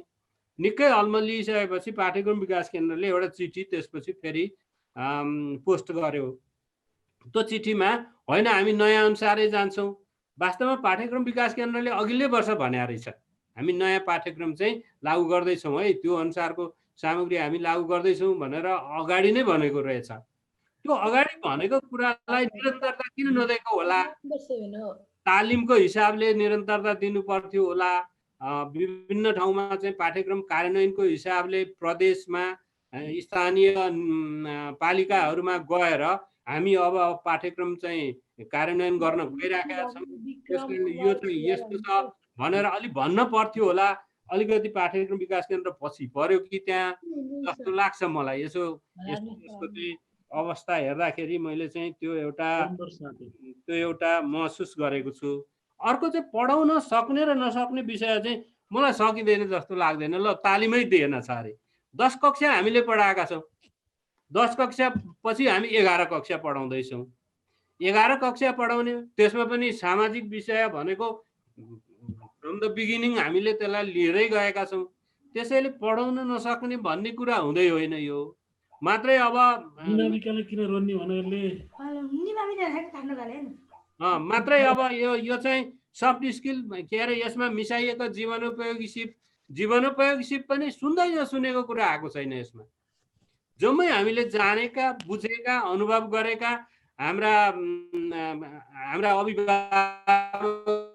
अभिभावकले प्रयोग गरिरहेका सिपहरूलाई हामीले जोडेका छौँ यसमा। र केही हामीले नयाँ सिपहरू थपेका छौँ जो विश्व समुदायमा हामीहरू पुग्दाखेरि नभई नहुने कुराहरू हामीले थपेका छौँ। अब ती थप कुराहरूलाई विकास गर्दै पनि जान सकिन्छ। त्यस कारणले यो नसक्ने भन्ने कुरा चाहिँ छैन। तर कहिलेकाहीँ कस्तो हुँदो रहेछ भने मैले हिजो अर्को एउटा मञ्चमा पनि बोलेको थिएँ, हामी दुईटा धारमा हामी छौँ होइन। हाम्रो स्कुल एजुकेसन चाहिँ पब्लिक बाटोबाट पनि गएको छ, प्राइभेट बाटोबाट पनि गएको छ। पब्लिक बाटोबाट जाने जुन पद्धति छ त्यसले त सरकारले दिएका निर्देशनहरूलाई कार्यान्वयन गरौँ नै भनेर अग्रसर हुन्छ। अब प्राइभेटवालाको चाहिँ प्राइभेटवालाको अलिकति नेक्ससहरू बढी हुन्छ। उसको किताब छाप्ने बेग्लै मान्छे हुन्छन्, त्योसँगको उसको चाहिँ फाइनेन्सियल रिलेसन हुन्छ उसको। अनि त्यसपछि सायद उसले किताबै छपाउन पाएन होला, पाठ्यक्रम अनुसारको किताब लेखाउन सकेन होला उसले। अनि उसका चाहिँ ती प्रकाशकहरूले त्यो अनुसारको व्यवस्थापन गर्न सकेनन् होला। यस्ता खालका नेक्ससहरू प्राइभेट हाम्रो चाहिँ प्राइभेटली म्यानेज भएका संस्थाहरूको बढी हुन्छ। मैले त त्यो अनुभव गरेरै आएको पनि हो। 20-22 वर्ष शिक्षा मन्त्रालयमा बस्दाखेरि अब यी प्राइभेट व्यवस्थापनमा बसेका साथीहरूसँग नजिकबाट, टाढाबाट, घुमाउरो, ज्यादै निकट, विविध हिसाबको चाहिँ उहाँहरूसँगको अनुभव छ। त्यसले गर्दा त्यो नेक्सस चाहिँ यहाँनिर सक्रिय भयो कि जस्तो लाग्छ मलाई। त्यसले गर्दाखेरि अलिकति दुईटा कुरा आइहाले। एउटा चाहिँ हामीले यसको प्रचार प्रसार भनेको जति गर्न सकेनौँ, नम्बर 1। दोस्रो नम्बरमा यसको अभिमुखीकरण पनि भएको छैन। तेस्रो नम्बरमा चाहिँ यसलाई पाइलोटिङ बेसमा लान पर्थ्यो। एकपटक चाहिँ कमसेकम धेरै स्कुलमा नगए पनि हामी हरेक पालिकाको एउटा स्कुलमा, अथवा त्यहाँ पनि हामी जान सकेनौँ भने 7वटा प्रदेशका 5-5वटा स्कुल त लिन सक्थ्यौँ होला नि। सरलाई मैले धन्यवाद ज्ञापन गरेँ दिली सर। ल धन्यवाद कृष्ण सर। खास गरी यो सरलाई पोलिसीदेखिको क्लासरुमसम्मको र टिचरसम्मको यो खालको प्यारलल अनुभव हुनुपर्छ भन्ने म ठान्छु। सरलाई म आफ्नो विचार राख्नका लागि मैले अनुरोध गरेँ सर। हस्, धन्यवाद शेषकान्त सर। सबैलाई नमस्कार। म श्री कृष्ण मैजू, ज्ञान रिसर्च सेन्टरबाट, हाम्रो ज्ञान सिकाइ केन्द्रबाट। वास्तवमा हाम्रो सबै सरहरूले यो लाइफ स्किल कहाँबाट सुरु भयो, कसरी आयो भन्ने कुरा बताइसक्नु भएको छ र हाम्रो अन्यल के हो र अवस्था के छ भन्ने पनि बताइसक्नु भएको छ। मैले चाहिँ थोरै अर्को फरक अनुभव के सेयर गर्न खोजेँ भन्दाखेरि, अब आफू शिक्षक हुने क्रममा पनि यसलाई कसरी लग्यो भन्ने कुरा पनि अलिकति हेर्ने मौका पाएँ। अहिले चाहिँ एज अ ट्रेनरको रूपमा पनि यसमा काम गरेर अहिले म्यानेजमेन्टको हिसाबले पनि लाइफ स्किल चाहिँ टिचरहरूसम्म जानुपर्छ भन्ने हिसाबले काम गरेको हिसाबले चाहिँ अहिले जुन लाइफ स्किललाई कसैले सफ्ट स्किल भन्छ होइन, कसैले 21st सेन्चुरी स्किल पनि भन्छ, कसैले कोर स्किल भन्छ, यो विभिन्न नाममा आएको छ। तर एउटा मान्छेमा यो वास्तवमा पढाइभन्दा पनि व्यवहार हो जस्तो लाग्छ मलाई। किनभने एउटा मान्छेले पढाइ फरक बाटो भए तापनि आफ्नो जीवन जिउनलाई उसँग हुनुपर्ने सिप नै लाइफ स्किल हो। र मेरो बुझाइ के हो भन्दाखेरि लाइफ स्किल सबैसँग छ, मात्र फरक के हो भन्दाखेरि चाहिँ प्रस्तुतन कसरी भएको छ, उसले व्यवहारमा प्रयोग कसरी गरेको छ। त्यसकारणले आजको युगमा चाहिँ सबैसँग लाइफ स्किललाई चाहिँ उसले प्रयोग गर्न चाहिँ सही ठाउँमा जानुपर्छ भन्ने हिसाबमा चाहिँ हाम्रो 11-12मा सामाजिक विषयसँग जोडिरहेको छ। किनभने मान्छे चाहिँ सामाजिक प्राणी भएको हिसाबले समाजमा ऊ बाँच्नुपर्छ। ऊ बाँच्नलाई उसलाई यो स्किल चाहिन्छ, यो सिप चाहिन्छ। त्यसकारणले हाम्रो करिकुलमले चाहिँ उसलाई अझ बढावा दिन, उसको जीवनमा प्रयोग गर्न उसलाई सजिलो होस् भन्ने हिसाबले यो आएको हुनुपर्छ भन्ने लाग्छ। र हामीले शिक्षकहरूलाई अहिले करेन्टली चाहिँ हामीले ब्रिटिस काउन्सिलको सहयोगमा कोर स्किल ट्रेनिङ भनेर विभिन्न जिल्लामा, योभन्दा हामीले पहिलो चरणमा योभन्दा अगाडि हामीले प्रोभिन्स 4वटा प्रोभिन्समा गऱ्यौँ भन्दाखेरि यो फेजमा हामीले 3वटा प्रोभिन्स गरेर 7वटा प्रदेशमा हामीले यो तालिमहरू सञ्चालन गरिसक्यौँ। पहिला हामीले 276 जना शिक्षकलाई र 69 जना प्रधानाध्यापकलाई, र अहिलेको फेजमा हामीले 433 शिक्षक र 93 प्रधानाध्यापकहरूलाई यो तालिम दिँदैछौँ। र तालिम दिने क्रममा शिक्षक साथीहरूले के भन्नुहुन्छ भने यो नयाँ विषय चाहिँ होइन, तर यो विषयलाई, यो जीवनोपयोगी सिपलाई साँच्चीकै हाम्रो विद्यार्थीहरूमाझ लान सक्यौँ भने एउटा त हाम्रो शिक्षण सिकाइ पनि प्रभावकारी हुन्छ। दोस्रो, हाम्रो बालबालिकाहरूले पनि कसरी व्यवहार गर्ने, कसरी चाहिँ समाजमा मिलेर बस्ने, कसरी सञ्चार गर्ने होइन, कसरी चाहिँ हामीले थोरै स्रोतबाट धेरै उपलब्धिहरू हासिल गर्ने, ती कुराहरू गर्न एकदम सजिलो हुँदो रहेछ। जस्तै इक्जाम्पलको लागि हामीले प्रोजेक्ट वर्क गरायौँ भने त्यहाँभित्र विभिन्न स्किलहरूको उनीहरूले समूहमा कोलाबोरेसन कसरी गर्ने, एकअर्कामा कम्युनिकेसन कसरी गर्ने, इम्प्याथीहरू हामीले साथीहरूलाई सहयोग गरेर कसरी पाउन सक्छौँ। हाम्रो इस्यु र संसारभरिको इस्यु त फरक रहन्छ है। हामी जहाँ गए पनि बाँच्नलाई त विभिन्न कुरा चाहिन्छ। त्यसकारण ग्लोबल सिटिजनको कुरा, अहिलेको समयमा डिजिटल लिटरेसीको कुराहरू हामीलाई जरुरी छ भन्ने कुरा, यो कुरा हामीले साँच्चीकै कक्षा कोठाभित्र रूपान्तरण गर्न सक्यौँ भने हाम्रा बालबालिका भोलिको लागि जुन अन्तर्राष्ट्रिय स्तरमा जुन चुनौतीहरू आएको छ, अन्तर्राष्ट्रिय प्रतिस्पर्धाहरू हुँदैछ, त्यो ग्लोबल कम्पिटिसनमा हाम्रा बालबालिकाले पनि सक्षमताका साथ आफ्नो प्रस्तुतन गर्न सक्छ, आफ्नो प्रस्तुति देखाउन सक्छ। त्यसकारण यो एकदमै जरुरी छ भनेर हाम्रा शिक्षक साथीहरूले पनि त्यो कुराहरूमा एकदमै अभिव्यक्ति गर्नु भएको छ। त्यस अर्थमा हाम्रो अब वास्तवमा योभन्दा अगाडि पनि हाम्रो माध्यमिक तहसम्म 10 कक्षासम्म त जीवनोपयोगी सिप करिकुलमको रूपमा आएर प्रयोग नै भइसकेको छ। अब 11-12मा किन यो अन्यलमा आइरहेछ भन्ने कुरा अघि विमल सरले बताइसक्नु भएको छ, विभिन्न चरणहरू र विभिन्न कुराहरू। त्यसमा म जान चाहन्न। त्यसकारणले गर्दा यसलाई हुनुपर्छ र यो अगाडि बढ्नुपर्छ भन्ने चाहिँ शिक्षकहरूको, प्रधानाध्यापकहरूको भोइस पनि भएकोले गर्दाखेरि र जीवनोपयोगी सिपको एउटा अभियन्ता वा शिक्षण सिकाइको अभियन्ता भएको हिसाबले पनि यो कुरा एकदमै जानुपर्छ भन्ने पनि मेरो विचार छ। र हामीले यसलाई अब कसरी चाहिँ अगाडि बढाउनु पर्छ भन्ने जुन यो विभिन्न अर्गनाइजेसनहरूले पनि यसको क्याम्पेनहरू गरिएकोले गर्दाखेरि चाहिँ सबैको एकबद्धता भएर यसलाई अगाडि बढ्नु जरुरी छ भन्ने मेरो विचार छ। र हामी बिच चाहिँ यो अहिले कोर स्कुलको तालिम पनि सञ्चालन गरिरहेका अमित विक्रम सिजापति सर पनि हुनुहुन्छ हामी माझ। उहाँले चाहिँ विभिन्न शिक्षकहरूसँग चाहिँ इन्टरेक्सन गर्दा के पाउनुभयो भन्ने कुरा थोरै रिफ्लेक्सन चाहिँ यदि राख्न मिल्छ भने म उहाँलाई पनि यो फ्लोर दिनलाई मैले अनुरोध गर्न चाहन्छु। कस्तो हुन्छ शेषकान्त सर? धन्यवाद सर। अब यो हाम्रो कार्यक्रमको आजको पहिलो सेसनलाई यही हामी बिट मार्छौँ र म अब यसपछि दोस्रो सेसन म प्रारम्भ भएको जानकारी गराउँछु सबै सहभागी महानुभावहरूलाई। र समयको सदुपयोग गर्दै हामी यहीसँग अब त्यति धेरै समय छैन, म सहभागीहरूबाट केही प्रतिनिधिमूलक रूपमा केही विचारहरू लिन चाहन्छु। सर, म चाहिँ आनन्दमान सिंह साक्य, म बुटवल क्याम्पसको निवर्तमान शिक्षा विषयको प्राध्यापक हो है। र म अब यो सामाजिक शिक्षा विषयको किताब पनि मैले एउटा लेखेको थिएँ 1 इयर बिएडको लागि पहिला। त्यही हिसाबले मैले यो कार्यक्रममा जोइन भएको। र मलाई के लाग्छ सर, यो कि अब सामाजिक शिक्षा र जीवनोपयोगी शिक्षालाई कम्बाइन गरियो, यो ठिक भएछ। अब मेरो विचारमा के हो भन्दाखेरि किन यो अन्यल भइरहेछ भन्दाखेरि हाम्रो एजुकेसनमा यो एकाडेमिक मान्छे भन्दा पनि नन एकाडेमिक मान्छेको प्रेसर बढी भएको हुनाले यो हामीलाई अप्ठ्यारो भएको हो, मेरो निष्कर्ष। त्यसैले अब एकाडेमिक मान्छेहरू ठाउँमा पुगेको भए उसले कुरा छिटो बुझ्थ्यो, अनि नन एकाडेमिक मान्छेको व्यक्तिहरूको दबावले गर्दाखेरि यी कुराहरू कोर्टमा पुगेको। अब कोर्टमा किन पुग्यो यो यहाँले पनि थाहा छ, मलाई पनि थाहा छ, तर मैले अब नाम नभनौँ कसले पुर्याएको भनेर। त्यसैले मलाई लाग्छ यो चाहिँ नन एकाडेमिक कामहरू बढी भइरहेछ, यसलाई हामीले प्रोत्साहित दिनु चाहिँ हुँदैन। मेरो अनुरोध छ साथीहरूलाई। अब यो सबै कुराहरू हेर्दाखेरि सर, जस्तै कि हाम्रो नागरिकहरू अहिले पेट्रियोटिक भएन कि। हामीले नेपालमा पढाइ गर्छौँ, अनि एउटा चाहिँ 6 वर्षको बच्चाले पनि म ठुलो भएपछि अमेरिका जान्छु भन्छ। मलाई लाग्छ सबै घरमा यो कुराहरू छन्। त्यसैले मैले जानेको के भन्दाखेरि हाम्रो एजुकेसन पेट्रियोटिक हुनुपर्छ, अनि सोसाइटी फ्रेन्डली हुनुपर्छ, लोकलाइजेसनमा ध्यान दिएको हुनुपर्छ। यी जम्मै कुराहरू गर्नको लागि हामीलाई चाहिँ यो चाहिँ अहिले सामाजिक शिक्षा र लाइफ स्किल शिक्षा चाहिँ यो जरुरी छ सर। यो हाम्रो विमल सरले चाहिँ यो डिफेन्स गर्दाखेरि र अरू विज्ञ सरहरूले पनि डिफेन्स गर्दाखेरि यो नेपाली नागरिकलाई पेट्रियोटिक बनाउनको लागि यो चाहिन्छ भनिदिनु पर्यो। मेरो अनुरोध र यो भयो। अर्को टिचर साथीहरूलाई यो तालिम दिने कुराहरू गर्नुहुन्छ। वास्तवमा यो तालिम लिने मान्छे पनि एमएड गरेको हुन्छ, तालिम दिने मान्छे पनि एमएड गरेको हुन्छ।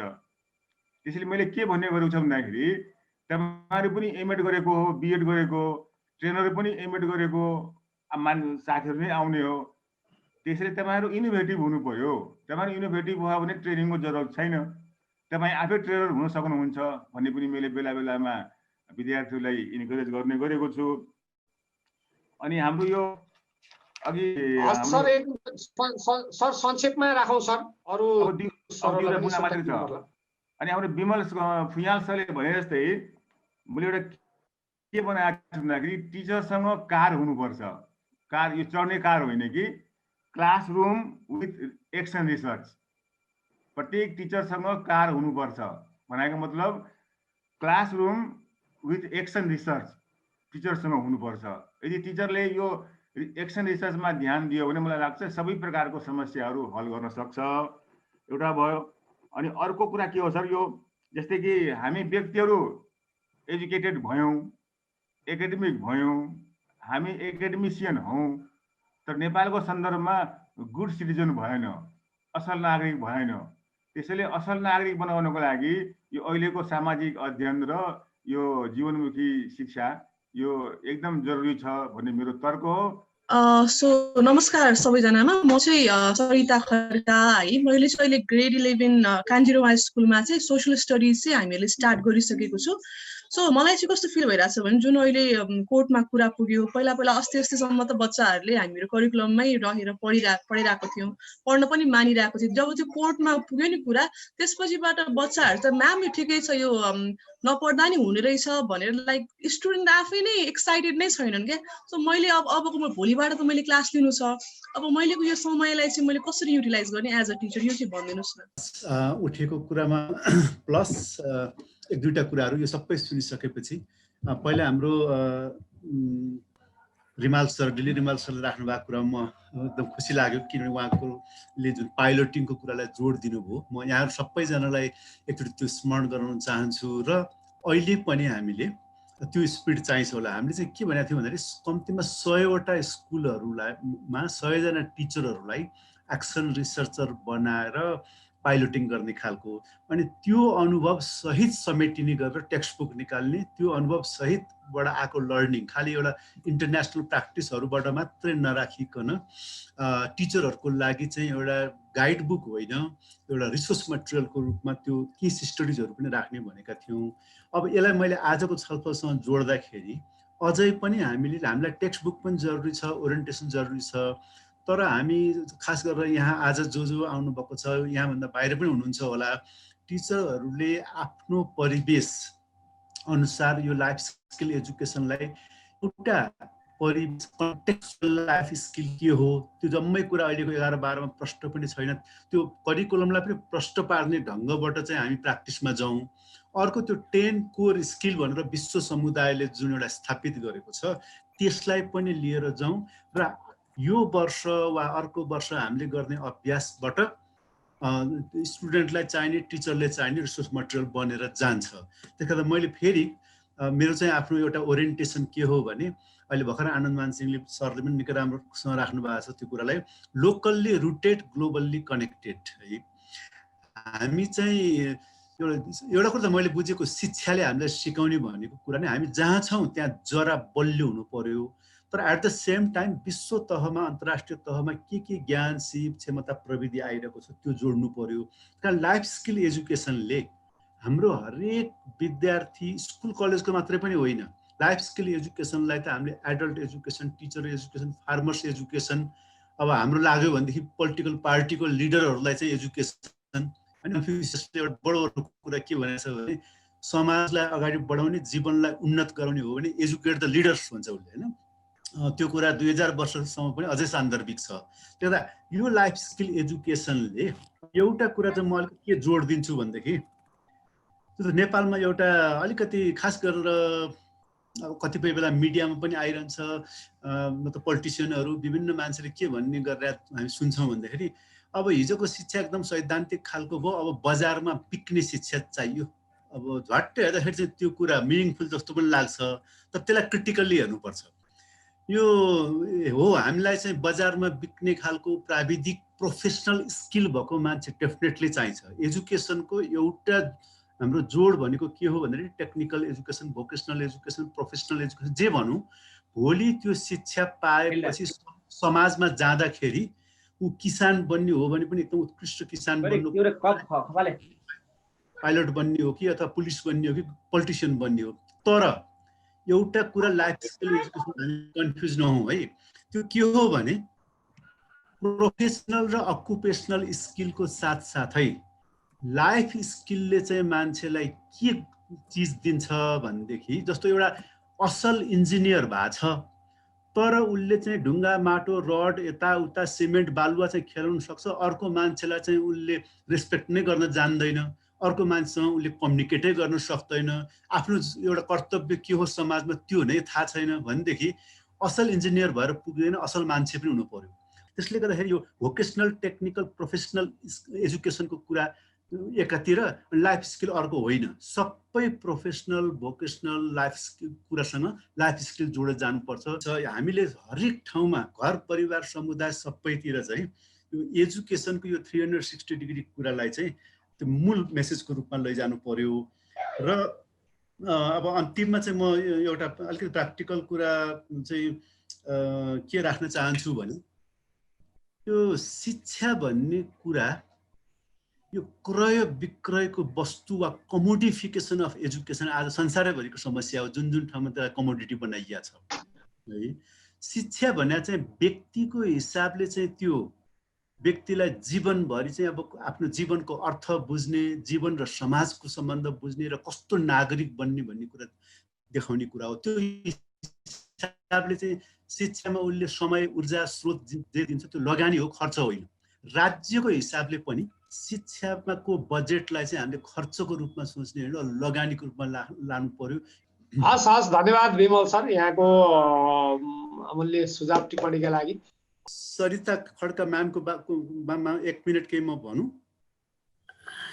हस् हस् हस् विमल सर। बच्चाहरू अब भोलिदेखि एक्साइटेड छैनन् अदालतमा पुगे हुनाले यो त नपढे पनि हुने विषय हो कि भन्ने जुन लागेको छ। अब स्टुडेन्ट्सहरूमा सामान्यतया त्यस्तो हुनलाई म स्वाभाविक रूपमा लिन्छु।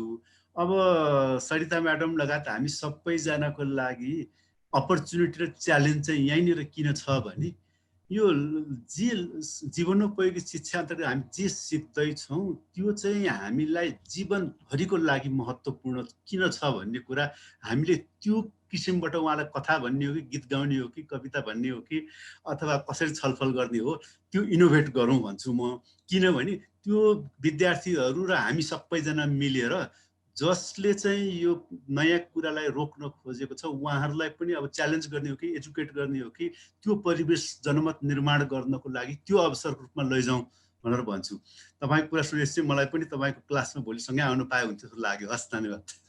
रेणुका म्याम भन्दा अगाडि मैले चाहिँ विमल सरकै कुरालाई हाम्रो चाहिँ सुनिता म्यामको वास्तवमा सरिता म्यामले भएको कुरासँगै सायद दुईवटा चाहिँ कुरा जोडिँदाखेरि राम्रो हुन्छ कि जस्तो लाग्यो। पहिलो कुरो त यो आइदर यो चाहिँ तपाईँको कोर्टमा गए पनि नगए पनि यो विषयवस्तु जुन छ नि यो विषयवस्तु तपाईँको चाहिँ हाम्रो बालबालिकाहरूमा हुनुपर्ने सिप भएको हुँदाखेरि तपाईँको त्यसले तात्विक कुनै भिन्नता राख्छ जस्तो मलाई लाग्दैन। त्यसैले गर्दाखेरि हामीले उनीहरूलाई तपाईँको चाहिँ अघि विमल सरले एउटा महत्त्वपूर्ण कुरा गर्नुभएको थियो, त्यति मात्रै गर्दाखेरि पनि रिफ्लेक्सन घरमा भएका कुराहरूलाई कक्षा कोठामा छलफल गर्ने, समाजका कुराहरूलाई कक्षा कोठामा छलफल गर्न सुरु गर्यौँ भने पनि यो सिपहरू बिस्तारै बढ्दै जाने कुरा। अर्को कुरा के हो भन्दाखेरि सरिता म्यामले ती बच्चाहरूलाई त्यो लाइफ स्किलकै कुरा गर्नुपर्छ भन्ने पनि छैन। तपाईँको स्टडीको लागि एउटा सानो प्रोजेक्ट वर्क दिउ न, प्रोजेक्ट वर्क दिइसकेपछि उसले प्रेजेन्टेसन गर्छ, लाइफ स्किल त्यहीँबाटै सुरु हुन्छ। वास्तवमा हामीले पहिला यो चाहिँ अहिले जुन चाहिँ यो आइराखेको छ, जुन एउटा चाहिँ छलफलको विषयवस्तु आइराखेको छ, त्यो छलफलको विषयवस्तु हुनुपर्ने आवश्यक थिएन पनि, किनभने पहिलादेखि नै यो कुराहरू हामीले नगरिराखेको पनि होइन, स्कुलले गरिराखेको पनि हो। कतिपय कुराहरू चाहिँ के गर्नु पर्यो भन्नुहुन्छ भने हामीसँग हाम्रा बालबालिकाहरूसँग कतिपय चाहिँ सिपहरू अलरेडी छन्, त्यो भएका सिपहरूमा बिस्तारै बढाउँदै जानु पर्यो। त्यसैले गर्दाखेरि यो चाहिँ 11 कक्षाको कुरो होइन, 12 कक्षाको कुरो होइन, यो चाहिँ सानै उमेरदेखि उनीहरूको लेभल अनुसार स्पाइरल किसिमबाट लगेको खण्डमा उनीहरूको भोलि हामीले जुन किसिमको बालबालिकाहरूलाई एउटा चाहिँ 21st सेन्चुरी भनौँ या हाम्रो चाहिँ हाम्रै त्यति टाढो पनि जान पर्दैन, राष्ट्रिय अन्तर्राष्ट्रिय हाम्रो समाजमा घुलमिल हुन सक्ने र काम गर्न सक्ने, जुधारु हुन सक्ने नागरिक बनाउन न खोज्या हो। त्यसैले गर्दाखेरि हामीले यो एउटै विषयमा बस्नुपर्छ भन्ने पनि छैन। एउटा अर्को कुरो चाहिँ मलाई के लाग्छ भने हामीले हाम्रा नानीहरूलाई हाम्रो अलिकति चाहिँ यो जुन टप डाउन जुन चाहिँ कल्चर छ त्यसमा एउटा सुझाव दिने जुन चलन छ त्यो चाहिँ ठ्याक्क हटाउनु पर्यो र उनीहरूलाई क्वेसन गरेर उनीहरूलाई चाहिँ तपाईको सोच्ने किसिमको चाहिँ कुराहरू आयो भने यी कुराहरूले सिपमा अभिवृद्धि गर्ने, उनीहरूको नलेज बढ्ने, उनीहरूमा एउटा चाहिँ यो सोचाइको क्रम नै फरक हुने किसिमको भएको हुनाले यी स्किलहरू भनेका नै लाइफ स्किल हुन्। त्यसैले गर्दाखेरि उनीहरूलाई त्यो किसिमको अपर्च्युनिटी दिउँ र यो सुझाव दिने जुन चाहिँ हाम्रो छ त्यो टप डाउन अबदेखि त्यसलाई चाहिँ रोकौँ, हामी स्कुलबाटै सुरु गरौँ, प्यारेन्ट्सहरूमा पनि हामीले यो कुराहरूलाई बिस्तारै लैजाउँ। त्यो लगेको खण्डमा लाइफ स्किल त्यति टाढो छ जस्तो मलाई लाग्दैन। हस्, धन्यवाद। म रेणुका म्यामलाई केही छ कि फाइनल्ली केही थप्न चाहनुहुन्छ कि म्याम? गरेको कामको चाहिँ लागि अलिकति क्रेडिट पनि आयो, राम्रो पनि भएको छ भन्नुभएको छ, त्यसर्थमा हामी खुसी पनि छौँ र सुधारको गुन्जाइस रहन्छ। यहाँहरूका सुझाव हामीले चाहिँ एकदमै शिरोधार्य गर्नेछौँ। अब अघि चाहिँ विमल सरले भन्नुभएको छ अब पाइलोटिङमा गएर त्यसपछि चाहिँ अब त्यो हेरेर पछि चाहिँ रिसोर्स मेटेरियलहरू पनि बनाएर जानुपर्छ भन्ने किसिमको कुरा आएको छ। हाम्रो कार्यक्रमको रूपमा पाइलोटिङ भन्ने नभए तापनि सुझावका कुराहरूको लागि हामी चाहिँ सधैँ ओपन हुन्छ हाम्रो चाहिँ ढोका होइन। र त्यही अनुसार आएको सुझावहरूलाई हामीले वेबसाइट मार्फत अथवा पाठ्यपुस्तक के अब इलेक्ट्रोनिक कपी हुन्छ अथवा जे सम्भावना हुन्छ ती कुराहरूमा चाहिँ हामी सुधार गर्दै जानेछौँ। र रिसोर्स मेटेरियलको कुराहरूमा चाहिँ अब चाहिँ यहाँहरू विज्ञ हुनुहुन्छ, थप त्यस्तो किसिमको सामग्री आवश्यकता पर्यो भने हामी त्यसको लागि पनि भोलिका दिनमा तयार रहनेछौँ। र त्यही कुरालाई चाहिँ मध्यनजर गर्दै हामीले चाहिँ त्यो पनलाई कायम राख्नको लागि सबैले कोसिस गरौँ। यो अभियानको लागि धेरै धन्यवाद। हस्, नमस्कार। हस्, धन्यवाद म्याम। हामी सामाजिक अध्ययन तथा जीवनोपयोगी शिक्षाको एउटा प्रारम्भिक बहसमै छौँ र धेरै कुराहरू अझै अनुत्तरित छ र धेरै कामहरू आज गर्न बाँकी नै छ भन्ने रूपमा मैले चाहिँ त्यसरी बुझेँ खासमा आजको कार्यक्रमको एउटा निचोडको रूपमा। र तपाईहरूको अमूल्य समयका लागि, अमूल्य विचारका लागि म ज्ञान सिकाइ केन्द्र र शिक्षा पत्रकार समाजको संयुक्त आयोजना भएको यो कार्यक्रममा तपाईँ सबै महानुभावहरूलाई म हार्दिक आभार धन्यवाद ज्ञापन गर्न चाहन्छु। र आसन्न शुभ दीपावलीको यहाँहरू सबैलाई म एकमुष्ट शुभकामना पनि अर्पण गर्न चाहन्छु। र अन्तिममा छोटो आफ्नो विचारसहित कार्यक्रम समापनका लागि म समाजका अध्यक्ष प्रकाश सिलवालजीलाई निम्त्याउँछु। हस्, धन्यवाद पनि सर। तर अहिलेको यसको समसामयिकता र यसको अन्यल र अगाडि बढ्नुपर्ने बाटोको बारेमा आएका केही सुझावहरू मननीय छन्। यसमा सम्बन्धित सबै पक्षले मनन गर्नुभएकै छ र यसलाई हामी आयोजकको हैसियतले यसलाई अभिलेखीकरण गर्छौँ, मिडियातिर लान्छौँ र अनि further report media reporting plus policy मेकर्समा गर्नुपर्ने पोजिटिभ रिपोर्टिङ सजेसन इन्टरनल्ली पनि हामी गर्नेछौँ। यसमा शिक्षा मन्त्रीको सचिवालयको तर्फबाट पनि हाम्रो यो कार्यक्रमको बारेमा हिजो पनि कुरा भएको थियो। यसलाई अगाडि बढाउने सन्दर्भमा शुभेच्छाको हिसाबले कुरा आएको छ। किनभने यो नयाँको पक्षमा हामी सबै भएको हुनाले, नयाँको नेतृत्व सरकारले शिक्षा मन्त्रालयले गरिरहेको हुनाले यसमा हामी त्यो एजेन्डामा हामी सँगै हुन्छौँ। यद्यपि पत्रकार र सरकारको फेरि आफ्नै लिमिटेसनहरू पनि हुन्छन्, त्यसलाई पनि हामी बुझ्छौँ। अब यसमा अहिलेको अलिकति अन्यललाई थप चिर्नको लागि सरकारले अझ अग्रसर भएर कानुनी कुरा पनि सरकारको राज्यकै कुरा हो, सही ढङ्गले इमान्दारपूर्वक जवाफ दिने, कन्भिन्स गर्ने, मुद्दा हाल्ने पक्षलाई पनि समेट्ने, बोलाउने, सम्वाद अगाडि बढाउने हो भने यसलाई कार्यान्वयनमा समस्या नहोला। शिक्षक अभाव रहेका जुन निजी क्षेत्रका विद्यालयहरूलाई पनि कसरी सम्बोधन गर्ने त्यो कुराहरूमा पनि सरकारले सहजीकरण गरिदिनुपर्छ भन्ने लाग्छ। यिनै कुराहरू राख्दै हामी आगामी दिनमा यी विषयलाई अरू ढङ्गबाट लेखन, अध्ययन, अनुसन्धान, बहसको ढङ्गबाट अगाडि बढाइ नै रहनेछौँ र शिक्षा क्षेत्रका अन्य विषय पनि हामी बहस परिमै जानेछौँ म यहाँहरू सबैलाई धन्यवाद दिन चाहन्छु र कार्यक्रम यहीँ सकिएको जानकारी गराउन चाहन्छु।